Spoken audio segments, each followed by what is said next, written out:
A new court ruling is injecting new life into an old debate here in Hawaii over carrying concealed weapons. Right now, virtually no civilians are allowed to be secretly armed in public.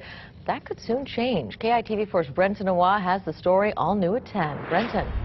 Yunji, it comes down to what the Ninth Circuit Court calls a mistake. It says the local court did wrong in a Baker versus Kealoha case where Christopher Baker filed lawsuit against HPD after he was denied a license to carry a gun in public for self-defense.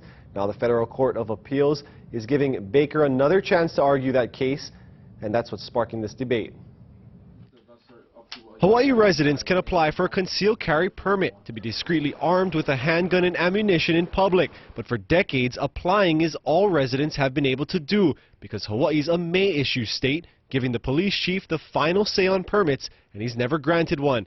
Gun advocates say that could soon change with the Baker versus Kealoha case, which would take Hawaii from a may state to a shall-issue state. Shall issue means that if you are qualified, and whatever those qualifications are, you meet that qualification, he must issue you a permit to carry. Some want to carry guns in public for personal protection, but others say doing that would just do the opposite. In all the states that have that, there are not problems. There's no Wild West gunfights in the street.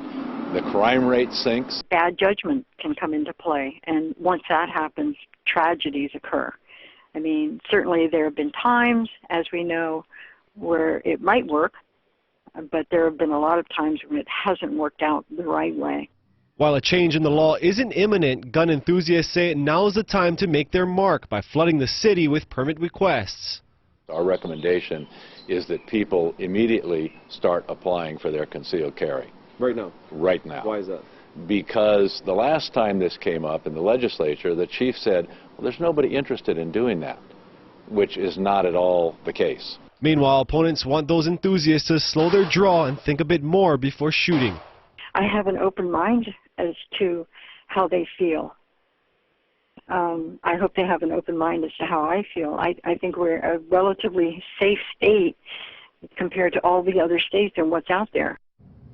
Going back to the case, Christopher Baker originally argued that Hawaii's restrictions on carrying firearms violate his Second Amendment rights.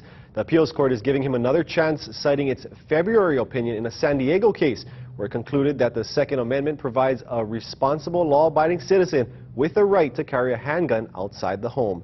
Back to you.